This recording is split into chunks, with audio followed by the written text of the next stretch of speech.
Alô, bom dia, você está no canal Professor Belém nesta segunda-feira, dia 14 de fevereiro de 2022. Sejam todos bem-vindos. Esta segunda-feira começa com muito tititi e uma história surpreendente vinda lá dos Estados Unidos, uma história de causar inveja aos melhores romances policiais e de espionagem do mercado. Para quem gosta de romance de espionagem, é um prato cheio, só que não é ficção, é realidade.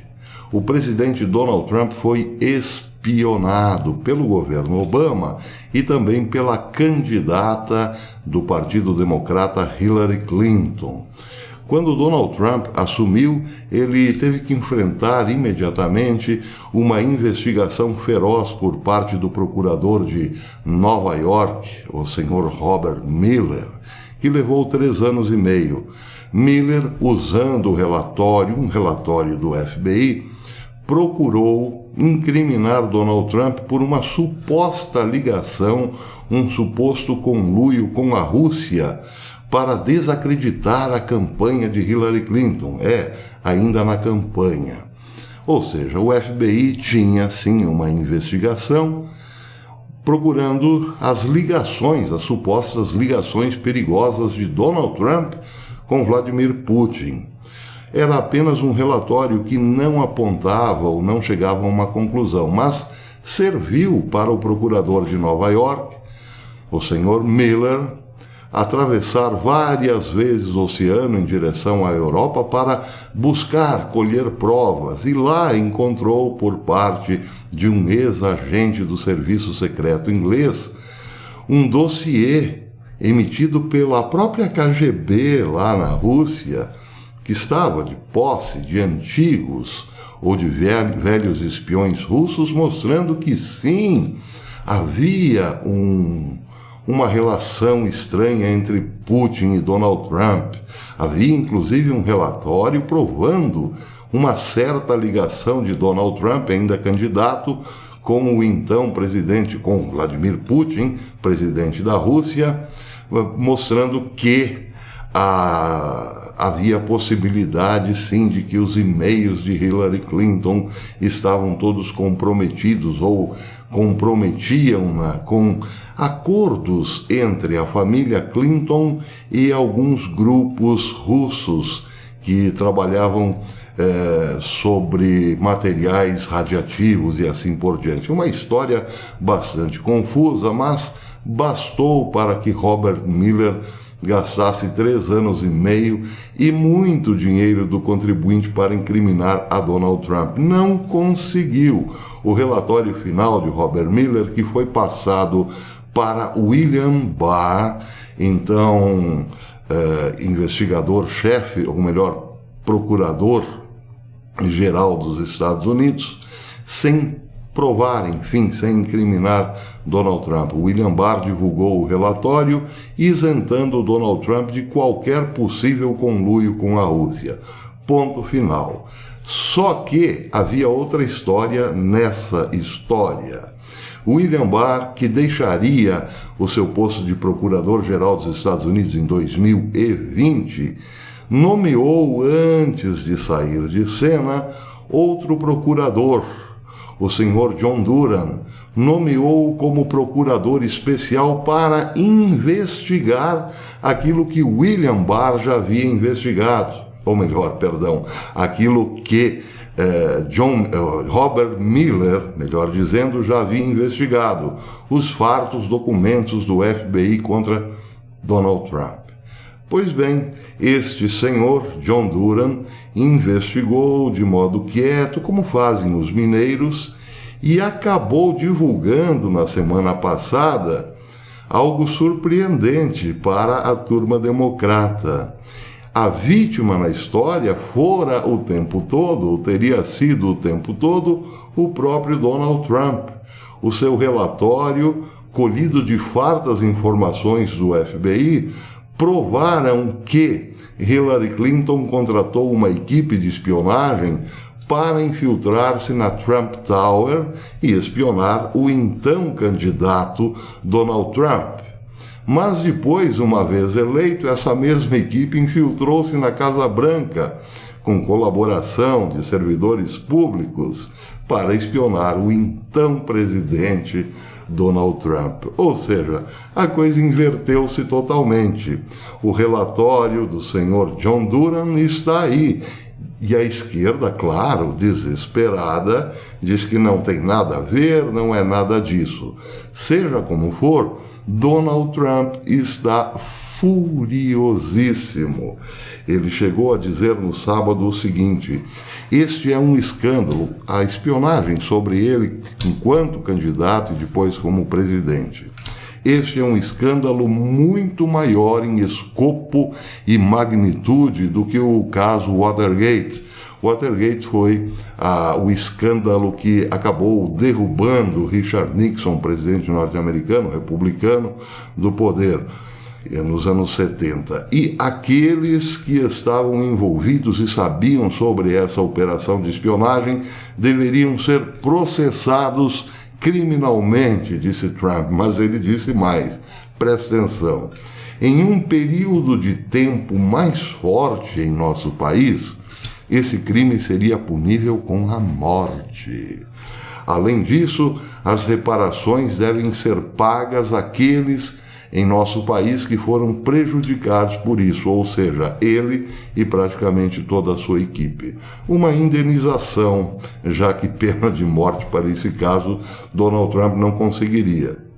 Mas, claro, isso mostra, evidentemente, o quanto está corroída a política norte-americana. De moral, nem se fala, até porque a então candidata Hillary Clinton, estava envolvida nos casos digamos assim, mais escandalosos da história se viessem à tona naquela época, como as relações de seu marido com o pedófilo Epstein na época. Enfim, muitas coisas colocavam Hillary Clinton sob suspeita de até mesmo sacrifícios rituais de criança. Claro, de crianças. Claro que tudo isso pode ser apenas teoria da conspiração. Seja como for, a velha mídia nunca se importou com esses casos. E agora Donald Trump mostra que sim, pelo menos no sentido de decadência moral, seus adversários estavam atolados até o pescoço. Daí porque ele lembra que em tempos mais duros, ou seja, uma América em que os homens eram mais decentes, esses casos, claro, não passariam batidos. Não será o caso agora, evidentemente.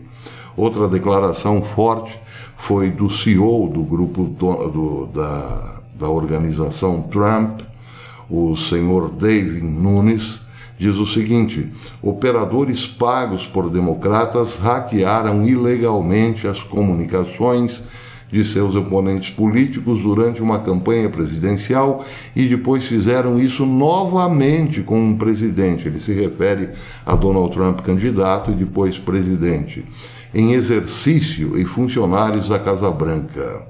Essas ações, termina ele dizendo, são características das ditaduras do terceiro mundo e não das democracias. É, sem dúvida, o maior escândalo político da nossa história. Sim, é um escândalo político muito grande. Agora, aqui eu preciso fazer o meu comentário pessoal. O senhor David Nunes está sendo injusto com aquilo que ele chama de terceiro mundo. Pelo menos na parte que nos toca. O Brasil sempre foi considerado um país de terceira ou de terceiro mundo. Estaria ele dando uma alfinetada em nós? Eu acho que sim. Mas é, portanto, uma alfinetada injusta. Essas coisas não acontecem no Brasil. De forma alguma. Aqui não tem essa de adversário espionar adversário. Não. Aqui é na base da peixeira mesmo. Senhor David Nunes, que injustiça. Agora, o mais interessante dessa história é a reação do Washington Post, que faz, claro, é um dos arautos da velha mídia norte-americana. Depois que esse relatório veio à tona como uma bomba para o lado da esquerda, o que publicou o Washington Post a respeito de toda esta delação de promiscuidade, sujeira e espionagem de Hillary Clinton e do Partido Democrata. Prestem atenção ao que disse o Washington Post.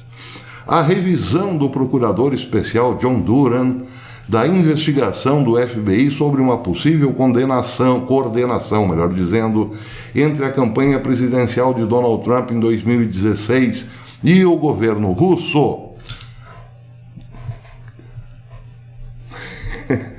custou aos contribuintes dos Estados Unidos cerca de 3.800.000 dólares desde outubro de 2020.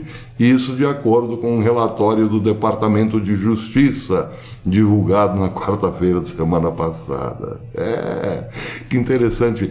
Nenhuma palavra sobre o conteúdo escandaloso do relatório de John Durham. E sim, o escândalo mesmo está no quanto gastou John Durham para chegar à conclusão deste comprometedor relatório.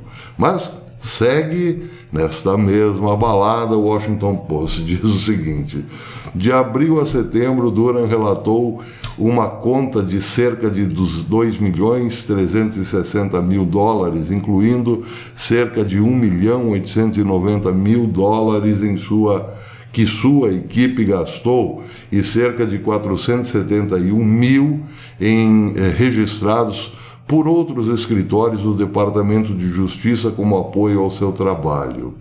Mais de 670.000 foram para custos de pessoal, mais de 280.000 para viagens e mais 797.000 dólares para suporte logístico. Isso de acordo com o próprio relatório. Quer dizer, o relatório foi transparente até nisso, mostrou quanto foi gasto para, enfim, colher todas as informações apresentadas a semana passada. Mas, para o Washington Post, esse é o escândalo.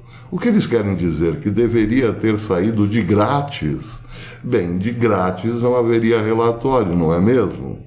Então, as empresas, por exemplo, que serviram de apoio logístico a confecção desse relatório, deveriam elas se negar, porque, afinal de contas, isso seria um escândalo, serem associadas às despesas de um relatório do procurador especial? Não tem lógica, não faz sentido. É claro que isso mostra o grau, não só da política, mas do jornalismo norte-americano, ou, enfim, de todo o jornalismo hoje. Eles são somente e tão somente ativistas políticos. Estão em campanha o tempo todo. Duas campanhas, geralmente. Uma de difamação daqueles que eles não gostam e outras, como, por exemplo, candidatos sem nenhum apelo popular aparecerem em primeiro lugar nas pesquisas, etc. e tal. Nós chegamos realmente ao fim, ao velório da honestidade, da verdade, da justiça. Nada disso mais existe. Nem lá na América e nem cá nos países de terceiro mundo.